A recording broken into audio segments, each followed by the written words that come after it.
গুৱাহাটীৰ বহু স্থানত অপৰিৱৰ্তিত বান পৰিস্থিতি।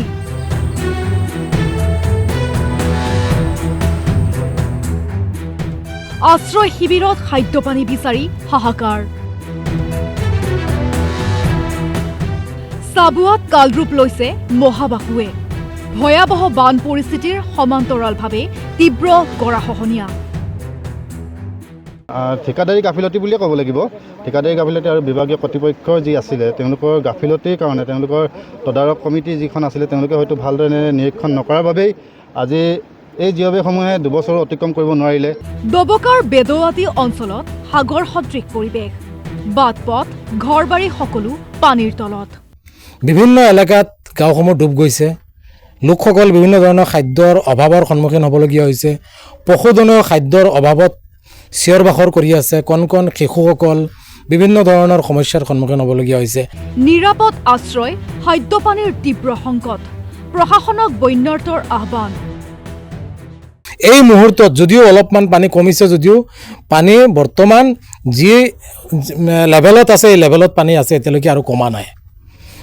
লখিমীখনৰ বৰণ নলওঁতেই ভঁৰাললৈ চপাবলগীয়া অৱস্থা দেৰগাঁৱৰ কৃষকৰ।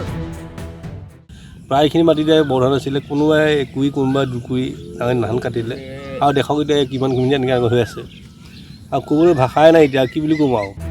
হঠাৎ আহিল জেঠমহীয়া কালৰূপী বান। ব্ৰহ্মপুত্ৰৰ পানীয়ে বুঢ়াই পেলালে বিঘাই বিঘাই বড়ো ধানৰ খেতি।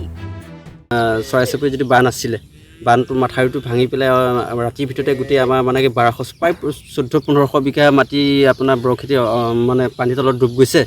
বৰপানী আৰু কপিলী নৈয়ে আগবাৰিষাতে কামপুৰৰ সৃষ্টি কৰিছে বিভীষিকাৰ। এয়া আপোনাৰ দেখিছে আজি 3-4 দিন হ'ল এয়া বানপানীয়ে ঘৰ একে জোলা জোপৰা ঘৰ বাৰী আহি পেলাই স্কুল ঘৰত আপুনি বাস কৰি আছেগৈ আমি, আৰু কেতিয়া যে আহিব পাৰিম এইটো ঠিকনা নাই। প্ৰবল সোঁত বৈছে ৰাজপথৰ ওপৰেৰে, দুৰ্দশাৰ অন্ত নাই বন্যাৰ্তৰ। এয়া দেখিছে এতিয়া নাওখনো বেলেগৰ পৰা আনিছোঁ কালিকৈ পানী বহুত বুলি, গতিকে পানী বহুত হৈ আছে এতিয়াও। গতিকে এতিয়া আপোনাৰ কি কৰিব, পানীৰ পৰিৱেশটো বহুত বেয়াই আৰু কি শুকাই নুশুকাইতো ক'বতো নোৱাৰোঁ। গতিকে চা ঘৰ দুৱাৰ এয়া অৱস্থা কি বুলি ক'ম আৰু। ৰঙা নদীয়ে কোঙা কৰি পেলোৱা এয়া লখিমপুৰৰ নৈপৰীয়াৰ বাসস্থান। পানী কমিল যদিও ঘৰবোৰ উদং। এইটো নিজেই চফা কৰিব লাগে, আজিৰাও বিচাৰি পোৱা নাই। তাকে হেৰি এই খৰচটোকে মই অথনি ক'লোঁ মই মুখ্যমন্ত্ৰী আৰু শিক্ষামন্ত্ৰী ডাঙৰীয়াক যাতে আমাক চাফ চিকুণতাৰ খৰচটো দিবলৈ অনুৰোধ কৰিছোঁ। বোকা বালি আৰু পলসে পুতি পেলালে সকলো। দুৰ্বিষহ জীৱন সংগ্ৰাম। কেতিয়াৰ পৰা আৰম্ভ হ'ব হিচাপ নাই? এইকেইটা ক'ব নোৱাৰি নহয়, বৰষুণ দি থাকিলে এনেকৈ হৈ থাকিব, পানী আহিব যাব তেনেকুৱা। বুঢ়ীদিহিং নৈয়ে বুঢ়াই পেলাইছে মৰাণৰ সমীপৰ শুৱাং মইনা গাঁও। দেখিছেনে পানী কেনেকুৱা হৈ আছে, আৰু যোৱা বছৰে বহুত পানী হৈছিলে, তেতিয়া এইবিলাক ৰিং মান পুৰা ছিঙি গ'ল। আৰু আমি চৰকাৰক জনোৱা হৈছিলে, আবেদন দিয়া হৈছিলে, আমাৰ খোৱাং সমষ্টিৰ বিধায়ক চক্ৰধৰ গগৈদেৱক আবেদন কৰা হৈছিলে অলপ দিনৰ আগত, কিন্তু তেওঁ কোনো গুৰুত্ব নিদিলে। এতিয়া সেইবাবে অলপ পানীতে মানে পুৰা একদম ঘৰ দুৱাৰ বুৰি হেৰি হৈ গৈছে। জলপ্ৰলয়ত দিশহাৰা গাঁওখনৰ 52টাকৈ পৰিয়াল।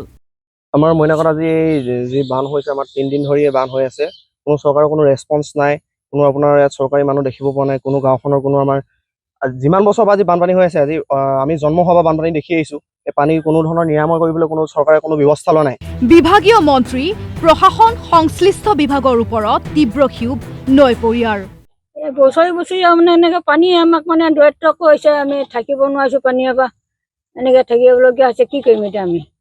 খোৱা মেলা মানে সেইভাগে আৰু মানে কোনোবাই দিলেই খাওঁ আৰু নহ'লে মানে সেনেকৈ কেতিয়াবা লঘনটো থাকিবলগীয়া হয়। মূৰৰ ঘাম মাটিত পেলাই সোণগুটি লহপহীয়া কৰিছিল নুমলীগড়ৰ কৃষকে।